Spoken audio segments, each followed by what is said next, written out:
नमस्कार. राजू पडवळ आपल्याला बातमी देत आहे. पब्लिक व्हॉइस न्यूज चॅनलमध्ये आपले स्वागत. आम्ही मिशन महानगरपालिका निवडणूक या सदरामध्ये आज प्रभाग क्रमांक 24 भीमशक्तीचे इच्छुक उमेदवार प्रेमभाऊ चव्हाण यांची मुलाखत घेतली आहे. त्यांच्या सामाजिक कार्याचा आढावा आणि त्यांची राजकीय वर्तुळ बघता त्यांची इच्छाशक्ती, ते एक इच्छुक उमेदवार आहेत. आज त्यांची मुलाखत आम्ही घेतली, त्यांची प्रतिक्रिया ऐकूया.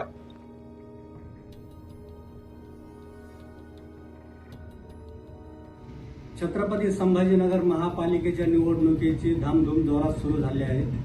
अनेक उमेदवारी अर्ज दाखल करणार आहेत. आपल्यासोबत आहे भीमशक्तीचे नेते प्रेमभाऊ चव्हाण. आज आपण त्यांच्याशीच बोलणार आहोत. भाऊ, तुम्ही पण निवडणूक लढवणार आहात. आपण कोणत्या पक्षाकडून निवडणूक लढवणार आहात की अपक्ष निवडणूक लढवणार? अपक्ष नाही, मी प्रभाग 24 मधून काँग्रेस पक्षाकडे मी उमेदवारी मागितलेली आहे. माझी या अगोदर मुलाखतही झालेली आहे आणि माझं 100% काँग्रेस पक्षाकडून निवडण्याची माझी तयारी आहे. माझ्या प्रभागामध्ये नाले गटार तुडुंब भरलेले आहे. त्याची कितीतरी वर्षापासून साफसफाई झालेली नाही. तेथील आजूबाजूचे नागरिक राहतात, त्यांना तर मरण यातना सहन करावं लागते. ती एवढा दुर्गंधीचा वास, तिथल्या ज्या पाणी तुंबल्यामुळे जे विषाणू किटाणू त्याच्यामुळे होणारे आजार, कितीतरी मागे तर एक दोन दगावले 1-2 जण. आणि दुसरा एक मोठा प्रॉब्लेम, माझ्या प्रभागामध्ये मोकळे मैदानच नाही.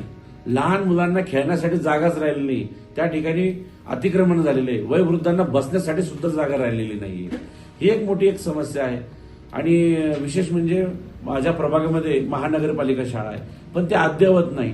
त्या अद्ययावत करून आज सर्वांचेच पालकांना असं वाटतं आपला मुलगा सेमी इंग्लिश किंवा इंग्लिश मीडियममध्ये शिकला पाहिजे. परंतु आपल्या प्रभागामधलीच आपण नगरपालिका शाळा ही चांगली अद्ययावत केली, त्या ठिकाणी चांगले प्रोजेक्टर, कम्प्युटर, सायन्स प्रयोगशाळा आपण कधी तिथं उपलब्ध करून दिलात, तर मला नाही वाटत की कोणी इंग्लिश मीडियममध्ये टाकण्याचा आग्रह धरेल. माझ्या प्रभागामध्ये अजून प्रामुख्याने घरकुल योजना राबवली जात नाही. कितीतरी असे कामगार वर्ग आहे की ज्यांना पत्राच्या घरामध्ये, शेडमध्ये वारा पाऊस ऊन मध्ये त्यांना राहावं लागतंय, परंतु महानगरपालिकेतर्फे जे घरकुल मिळतं त्यांना ते घरकुल कधी मिळालं तर त्यांना पक्क घर मिळेल. ही एक माझ्या वार्डात एक खूप मोठी समस्या आहे. त्यानंतर युवा वर्ग जो आहे मोठ्या प्रमाणात माझ्या इथं बेरोजगार आहे. त्यांच्यासाठी तिथं रोजगार मेळावा घेणं गरजेचं आहे. कारण की तुम्ही बघाल आपल्या पुऱ्या जिल्ह्यामध्ये मुकंदवाडी ही क्राईमला नंबर 1 वर आलेली आहे. कारण की त्या ठिकाणचे जे युवा वर्ग आहे ते व्यसनाधीन झालेले आहे. जसं बटन, गांजा, चरस याचे खूप जास्त प्रमाणाचे किस्से आपल्या प्रभागामध्ये घडलेले आहे.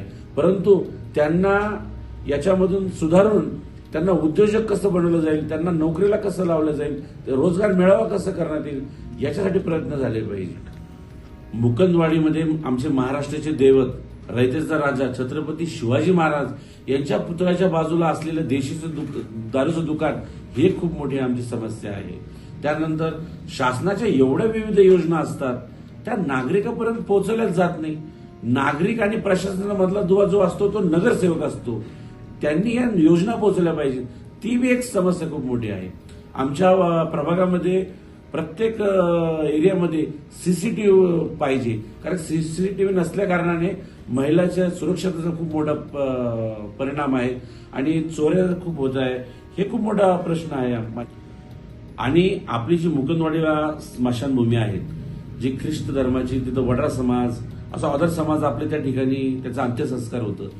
त्या ठिकाणी सुद्धा एवढे मोठे गवत उगलेले, म्हणजे लोकांना जीवतपणापर्यंत तर यातना असतातच, पण मेल्यानंतरही किती यातना असतात त्याचं ते जिद्द जागतं उदाहरण आहे.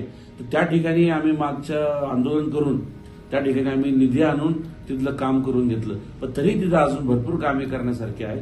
ती एक आमच्या प्रभागाची समस्या आहे. भाऊ, तुम्ही काँग्रेसकडून उमेदवारी मागितलेली आहे. काँग्रेसने तुम्हाला जर उमेदवारी नाकारली तर तुम्ही अपक्ष लढणार का?